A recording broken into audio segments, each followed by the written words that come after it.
Hello दोस्तों, welcome back to my YouTube channel. दोस्तों, बात करेंगे हम बिहार शिक्षक भर्ती 2.0 की। जो नई शिक्षक बहाली आपकी हो रही है बिहार में सेकेंड फेज की, उसकी आवेदन प्रक्रिया चल रही है और एग्जाम डेट भी जो है आपकी दिसंबर माह में निर्धारित किए गए हैं। इसी बीच एक नई अपडेट निकल के आ रही है कि बीपीएससी हर साल जो है वो अगस्त माह में नई शिक्षक भर्ती का विज्ञापन जारी करेगा। यानी कि हर साल जो है भर्ती का विज्ञापन जारी करेगा और हर साल तैयारी करने वाले अभ्यर्थी जो है सिलेक्ट होते जाएंगे। लेकिन आपको बता दें कि हर साल शिक्षक भर्ती का विज्ञापन पता नहीं आएगा कि नहीं आएगा। क्या गारंटी है इसकी? चुनाव की वजह से हो सकता है कि ये चीज़ें बताई जा रही हों, चुनाव खत्म होते ही हो सकता है कि ये चीज़ें न हों इसको लेकर के। तो बीपीएससी हर साल यदि ऐसी चीज़ें मतलब परीक्षाएं कराता है, शिक्षक भर्ती करवाता है तो ठीक है। लेकिन यहाँ पे एक चीज़ और समझिए, जैसे कि मान लीजिए जितने भी सीटेट अभ्यर्थी हैं, यानी कि सीटेट जो अपेयरिंग वाले अभ्यर्थी हैं, चाहे सीटेट अपेयरिंग हो, चाहे बीएलएड हो, चाहे डीएलएड हो, बीटीसी हो, मतलब कि जो भी अपेयरिंग वाले स्टूडेंट हैं इस भर्ती में शामिल नहीं होंगे। ऐसा जो है अतुल प्रसाद जी के द्वारा एक प्रेस कॉन्फ्रेंस में ये बातें कही गई थी।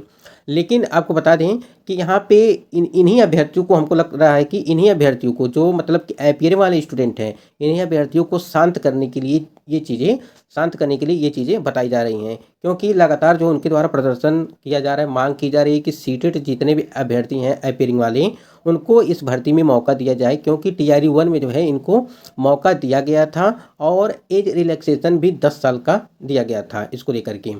तो बहुत सारी मतलब कि टीआरई 1 में बहुत सारी चीज़ें देखने को मिली थी, जो चीज़ें उसमें देखने को मिली थी टीआरई 2 में नहीं देखने को मिल रही है। तो आप समझ रहे होंगे कि एक बात और समझिए कि आप यदि अगस्त में हर साल जो है भर्ती आएगी, ऐसा कहकर सीटेट अपेयरिंग वालों को शांत करना, यही जो है मेन कारण मतलब हो सकता है इसी बात को लेकर के ज़्यादा जो है सरकार कह रही हो कि हर साल जो है इसमें शिक्षक भर्ती का विज्ञापन जारी किया जाएगा। यहाँ पे बात करें जो आपके 50,000 जो सीटें हैं, वो मतलब कि टीआरई 1 के जो बचे हुए रिक्त पद हैं उसको जो है इसमें ऐड किया जाएगा। अभी तो आपके 70,000 जो वैकेंसीज के फॉर्म अप्लाई हो रहे हैं और 1.25 लाख के आसपास जो आपके फॉर्म अप्लाई हो चुके हैं। यहाँ पे जो 50,000 सीटें बढ़ाने की बात कही जा रही हैं, तो इसमें किस में कितना पद बढ़ेगा, 6 to 8 में कितना पद बढ़ेगा, पीआरटी में क्या भर्ती आएगी इसमें कि नहीं आएगी, इसको जो है अभी नोटिस के माध्यम से जो है जारी किया जाएगा। लेकिन 1 से 2 दिन के अंदर जो है ये चीज़ें आपको अपडेट होती रहेंगी। एग्जाम डेट की बात करें, यहाँ पे फरवरी में इसका जो ऑथेंटिक न्यूज नहीं, यानी कि ऑफिशियल भी बीपीएससी के द्वारा ये चीज़ें नहीं लिखी गई हैं। लेकिन हाँ, एक चीज़ आपको बता दें कि बीपीएससी के जो चेयरमैन है अतुल प्रसाद जी, उनके द्वारा एक प्रेस कॉन्फ्रेंस में ये बातें कही गई थी कि जो है यदि परीक्षाएं यदि दिसंबर माह में सुचारू रूप से सही से हो जाएंगी, नहीं हो पाती हैं, तो हम इसको जो है फरवरी में कराएंगे। तो यदि यहाँ पे एक चीज़ समझिएगा कि यदि फरवरी में होगा और सीटेट का भी एग्ज़ाम आपको 21 जनवरी 2024 को रखा गया है, तो हो सकता है कि तिथियां जो संभावित हैं, परीक्षा की तिथियां बीपीएससी ने संभावित तिथियां जारी किया है परीक्षा को लेकर के। तो 7, 8, 9, 10 दिसंबर को परीक्षाएं करवाएगा। उसके बाद से ये तिथियां संभावित रखी गई हैं, तो हो सकता है कि फरवरी में परीक्षाएं हों। लेकिन ऐसा अभी तक नोटिस नहीं दिया गया है, लेकिन ये तिथियां संभावित हैं। तो इसको लेकर के ये अपडेट थी और इनके द्वारा मतलब कि जल्द से जल्द, आप लोगों ने देखा होगा कि 2 महीने मतलब कि 2 माह के अंदर जो है इस भर्ती प्रक्रिया को पूरा करने के लिए जो है नीतीश जी ने बोला था। एक चीज़ और बता दें आपको कि जैसे मान लीजिए एग्ज़ाम डेट यदि बढ़ जाता है, देखिए दिसंबर आपको सिर्फ 1 महीने का टाइम है। यदि दिसंबर माह में पेपर करवाया जाता है तो सिलेबस तो पूरा वैसे भी नहीं होगा। यदि फरवरी में परीक्षाएं करवाई जाती हैं तो उसमें जो है तो आपकी अच्छे खासे जो है तैयारी हो जाएगी और अच्छी तरीके से हो जाएगी।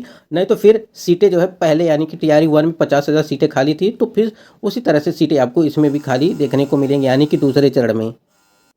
यहाँ पे मतलब एग्ज़ाम को लेकर के बात कर लें एक बार, जो फरवरी में चीज़ें बताई जा रही हैं, यानी कि उनके द्वारा भी बताया गया था बीपीएससी के चेयरमैन अतुल प्रसाद जी के द्वारा। लेकिन हमको तैयारी कैसे करनी है, जो आपके डेट लगे हुए हैं, यानी कि 7, 8, 9 और 10 दिसंबर को परीक्षा है, उसी के बेस पे जो है हमको तैयारी करना है। फरवरी में पेपर होगा कि नहीं होगा इसके बारे में अभी जो ऑफिशियल न्यूज़ नहीं आई है। बाकी ये चीज़ें उनके द्वारा बताई गई थी। नोटिस के यदि ऐसा होता है तो नोटिस जारी किया जाएगा इसको लेकर के, एग्ज़ाम को लेकर के। बाकी जो आपकी परीक्षा है वो दिसंबर में ही आप इसको समझिएगा। तो यहाँ पे जो सीटें हैं वो बढ़ाई गई हैं। दूसरे चरण में लगभग 1,20,000 अब जो है इसमें वैकेंसी आएगी। 1 से 2 दिन के अंदर जो है नोटिस के माध्यम से ये चीज़ें बताई जाएंगी। और यहाँ पे जो सेकेंड मेरिट लिस्ट है वो भी अब जारी करने की बारी आ गई है।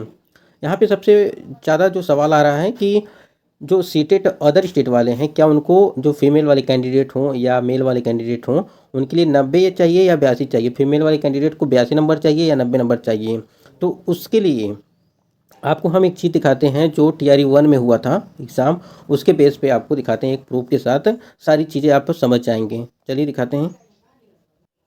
सबसे पहले इस चीज़ को देख लीजिए, यानी कि जो सेकंड वाली फेज़ है आपकी भर्ती वाली, वो उसमें जो चीज़ें बात की गई सीटेट को लेकर के, शिक्षा विभाग के पत्रांक 582 दिनांक 17/6/2023 के आलोक में स्पष्ट किया जाता है कि सीटेट अभ्यर्थियों के लिए बीटेट 2017 के लिए लागू प्रावधान जो है, यहाँ देखिए, सामान्य कोटि के अभ्यर्थियों को न्यूनतम 60% अंक और पिछड़ा वर्ग, अत्यंत पिछड़ा वर्ग और सामान्य कोटि की जो महिला उम्मीदवारों को 55% अंक एवं अनुसूचित जाति एवं अनुसूचित जनजाति और निःशक्त कोटि के उम्मीदवारों को 50% अंक के आधार पर उत्तीर्ण माना जाएगा।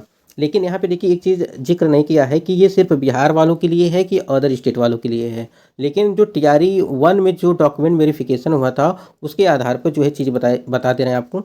यहाँ आप देख सकते हैं महिला के लिए 55% और पुरुषों के लिए जो है 60% रखा गया ना। तो उसके बाद से देखिए आप यहाँ देखिए विथ प्रूफ, देखिए यहाँ पे देखिए अध्यापक नियुक्ति परीक्षा 2023 के प्रमाण पत्र सत्यापन के क्रम में प्रथम दृष्टया संदेहास्पद प्रमाण पत्र वाले अभ्यर्थियों की रोकी गई औपबंधिक नियुक्ति पत्र के विवरण है। तो यहाँ पे रीजन देख लीजिए, पहले सबसे पहले रीजन देखिए कि यहाँ पे किस रीजन के कारण। देखिए यहाँ पे रोल नंबर दिया हुआ है या रजिस्ट्रेशन नंबर, ठीक है। यहाँ देखिए प्रियंका कुमारी है इनका नाम, और not eligible for PRT period, यानी कि ये PRT स्टूडेंट है। तो PRT वाली तो बात नहीं करेंगे क्योंकि PRT सुप्रीम कोर्ट के ऑर्डर के अनुसार जो PRT को इसमें से बाहर किया गया था। तो ये देखिए तीनों स्टूडेंट जो है यहाँ पे सीरियल नंबर 1 2 3, यहाँ तीनों जो BED वाले हैं। अब बात आती है यहाँ पे चौथा नंबर, देखिए यहाँ पे कुमारी नेहा गुप्ता जी हैं, CTET not qualify mark less than 60%, marks less than 60% due to other state, यानी कि देखिए इनका 60% मतलब अंक नहीं है, इसलिए इनको जो है इस भर्ती से बाहर किया गया है। ये चीज़ें आप समझ रहे होंगे, यानी कि उसमें वहाँ पे भले ही नहीं लिखा गया है कि 60% मतलब कि महिलाओं को, वहाँ पे यदि लिखा है कि महिलाओं को 82 नंबर चाहिए, लेकिन ये सिर्फ हमको लग रहा है कि बिहार की है। अगर इसको आप देखेंगे तो इसके आधार पर देखेंगे कि CTET not qualified marks less than 60%, यानी कि marks less than 60% due to other state. Other state वालों के लिए ये 60% से यदि कम है तो वो जो है इनको बाहर किया गया है। और यहाँ देखिए 5वें नंबर पे क्या लिखा है, Sangeeta Sonkar, CTET not qualifying, ये तो सीटेट नॉट क्वालिफाइंग है, लेस दैन 60%। ये चीज़ें देख सकते हैं यहाँ पे। ये चीज़ देखिए यहाँ पे ये मार्क वाला लिखा है 60% होना चाहिए, यानी कि 90 नंबर आपके होने चाहिए इसके आधार पर यदि बात किया जाए। और चीज़ें देख लीजिए यहाँ पे, और देखो कुमारी पुनीता, सीटेड नॉट क्वालिफाई, मार्क्स 83,